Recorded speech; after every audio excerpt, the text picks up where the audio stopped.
I've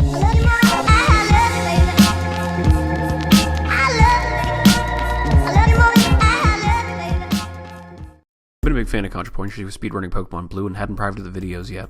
For those of you unfamiliar with the work, ContraPoints is a left-wing video SES who started as a cross-dressing, binge-drinking, centrist skeptic. Fuck that shit. But eventually transitioned into the far-left butterfly queen she is today. Not like other girls. She's had a great deal of success, not only in terms of subscriber growth and Patreon numbers, but also bringing many people, including myself, further to the left.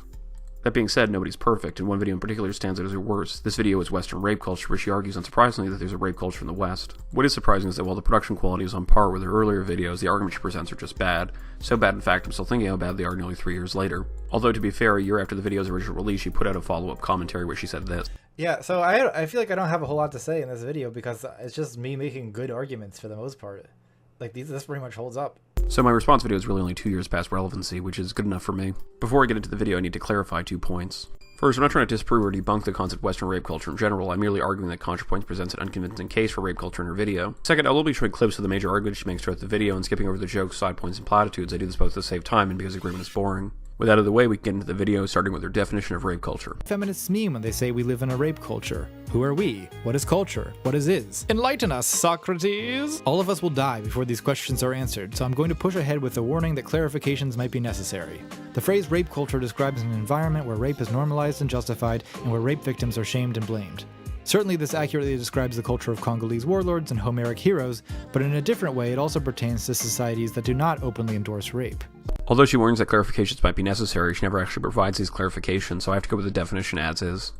You may have noticed that she paraphrases the shown definition, which doesn't make a lot of sense until you see that her paraphrase leaves off the term popular culture. This isn't just semantics. The debate on whether there is or isn't a rape culture hinges on whether a popular culture could be described as a rape culture, not only because of the definition she shows, but because without that component, rape culture wouldn't be nearly as controversial.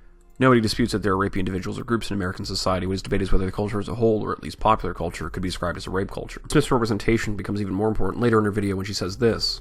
The existence of fraternity rape culture doesn't prove that America is a rape culture, but that's not exactly what I'm trying to prove. My point is that there are significant segments of American society that implicitly or explicitly encourage rape. But of course, that's not rape culture, not by the definition she provides, or by the common usage of the term. Now, this doesn't mean we should take the problem of fraternity rape culture any less seriously. It's a real and concerning problem that we need to deal with.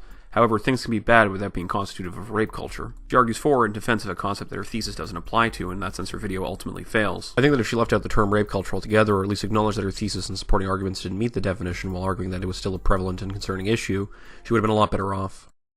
A common argument against the idea of first world rape culture has it that because rape is illegal and because rape among crimes is reviled almost uniquely, there is no way that, say, American society could be accurately described as a rape culture. But of course there are also laws against drugs, and we're all taught that drugs are bad in school, yet still there exists a drug culture. Part of what's going on here is that our culture is in conflict. On the one hand, there's our education and the law telling us that drugs are bad, and on the other hand there's the psychiatric and pharmaceutical industries telling us that drugs are the solution to anxiety and sadness, and on the third hand, there's the goddamn media that glamorizes partying and hedonism. As it should. Those things are glamorous and fun.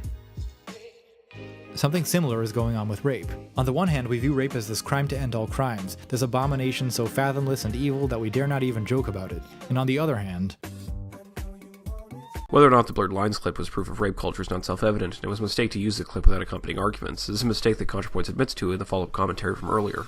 I maybe should have made attempted to make a clear connection between blurred lines and the rape culture idea, because I think a lot of people objected to this video that I just put up blurred lines as if that was like self-evidently rape culture, where of course that's like the very point in question is this kind of thing amount to normalizing rape?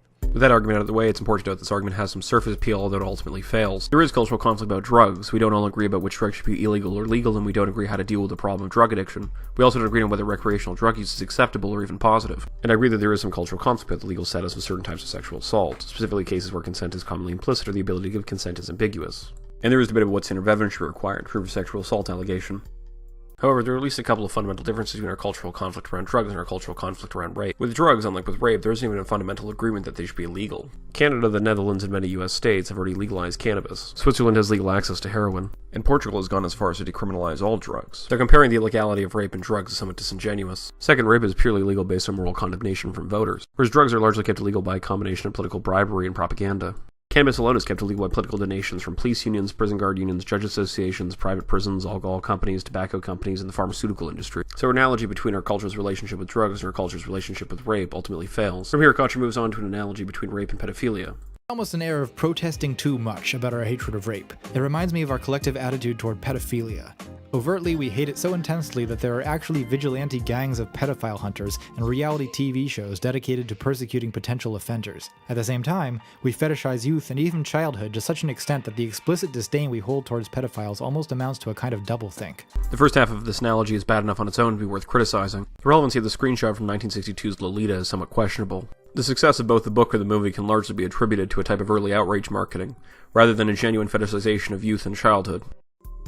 She chose to use a screenshot from the film, the same one that was on the movie poster. The only difference, it doesn't feature the tagline of the film, "How did they ever make a movie of Lolita?" a tag that gives away the film's controversial marketing strategy. Second, it's not clear why it'd be contradiction, let alone doublethink, to enjoy teenage pornography but think that child pornography is immoral. These are fundamentally different categories, there's no connection between them. It's not doublethink to be okay with adults having consensual relationships, but be against children being molested. While you may find it morally questionable for men of varying ages to get off on teenage pornography, presumably you wouldn't think it was evil in the same way that the consumption and production of child pornography is evil.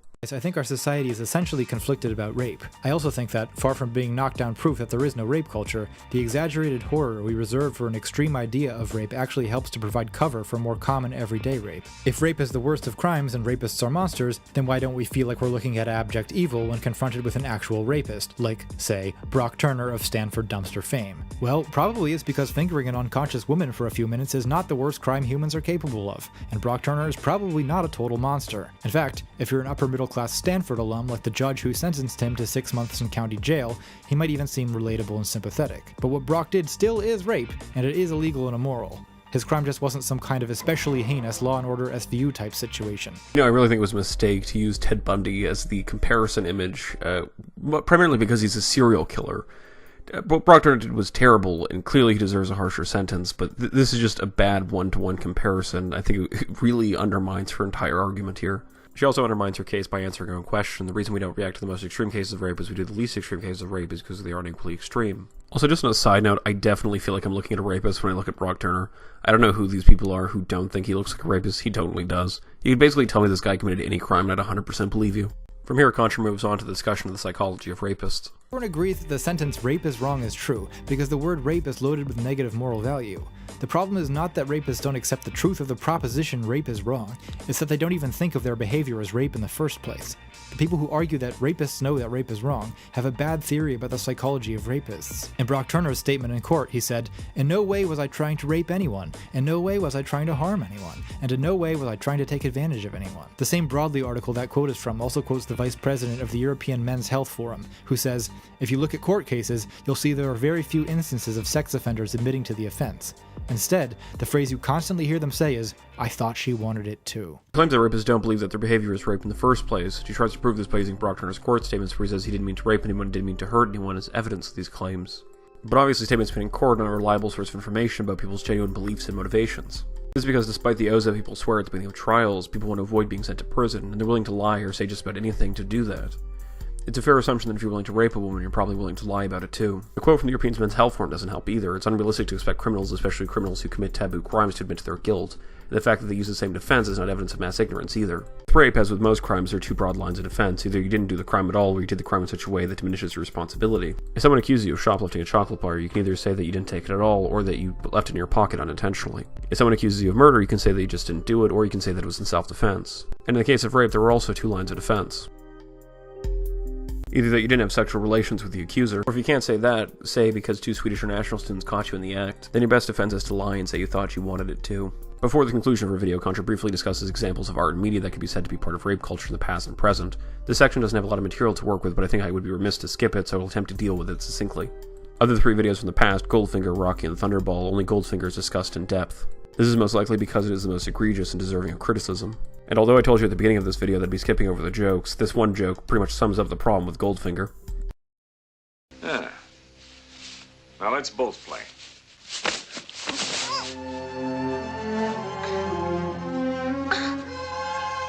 It's not rape if romantic orchestral music swells in the background.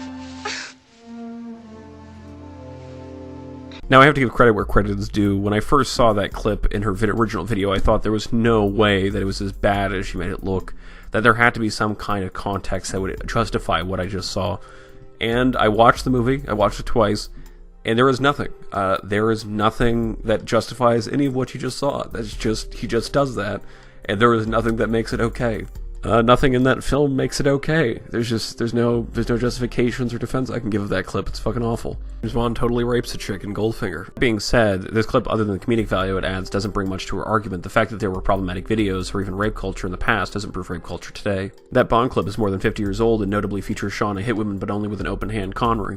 In which you said, not the worst thing to slap a woman now and then. As I remember, you said you don't do it with a clenched fist, it's better to do it with an open hand. Yeah, remember that? Yeah. Yeah.